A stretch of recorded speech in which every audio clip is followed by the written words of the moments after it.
been most devastating, most destructive is actually southeast Florida, Miami Beach, Florida City, really getting hammered, and this isn't even the worst of it. Yeah, if you're just joining us, that image you saw a second ago of that guy standing in the brunt of the winds was a storm chaser. We talked to him a second ago. He was on a causeway in the Florida Keys, said that those were the heaviest winds he's ever dealt with in his line of work. Right now, Irma is right on top of the Florida Keys, the eye reaching there in the last hour. The sustained maximum winds remain at about 130 miles per hour, making it a major Category 4 storm. In addition to the wind and the rain, storm surge is another major problem with this one. It could be as high as 15 feet in some places. The storm has led to the largest evacuation in Florida's history, more than 6 million people there.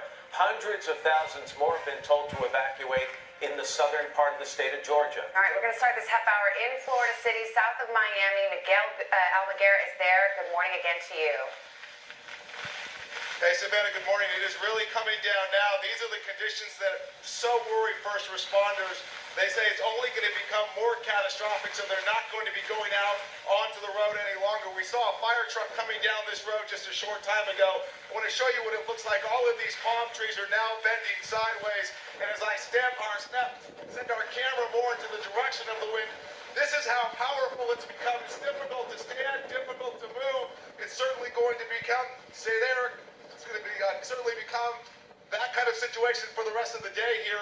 Power is a major concern in Florida City. We know the mayor had told you earlier that there was some concern that power would be going out for much of the community. That has happened. We've seen transformers explode here in our building at City Hall, at the police department. They are running on generators now, no longer connected to the grid. They tell us many of their officers here are now hunkering down in place. They're checking these streets when they can. We've seen a few patrol cars, even a fire truck from Miami-Dade that came down in this area to give out a helping hand. The road, for the most part, seem to be passable, but conditions are going to continue to deteriorate. We're not that far from the Keys, where they've already seen about 1 to 2 feet of water from the storm surge. We haven't seen a storm surge here because we're at a higher elevation and we're about 8 miles away from the ocean, but there's no question about it. The rain and the wind continues to be the problem here. The wind is definitely coming down in waves. The rain is hitting us sideways, pounding us, and it's going to become a worse situation here over the next several hours, guys. All right, Miguel in Florida City, thank you very much. I think the last time we checked in with NBC's Scotty Schwartz, he was in Florida City in his car driving south toward the Florida Keys. Gotti, how has that gone? Yeah, so we've been trying to check on the South Dixie Highway, US 1, just to see what it looks like. Let me show you exactly where we're at here on this map.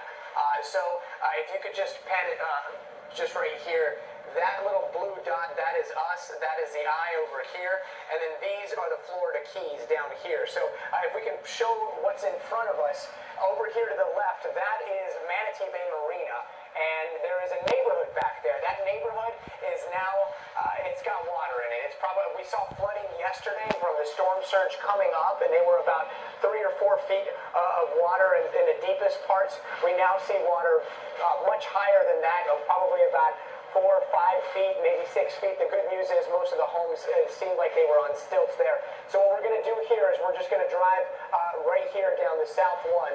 And if you look over to the left, that is the northbound lanes of the South 1. And you're going to start to see that's water licking up onto the South 1 on the northbound lanes.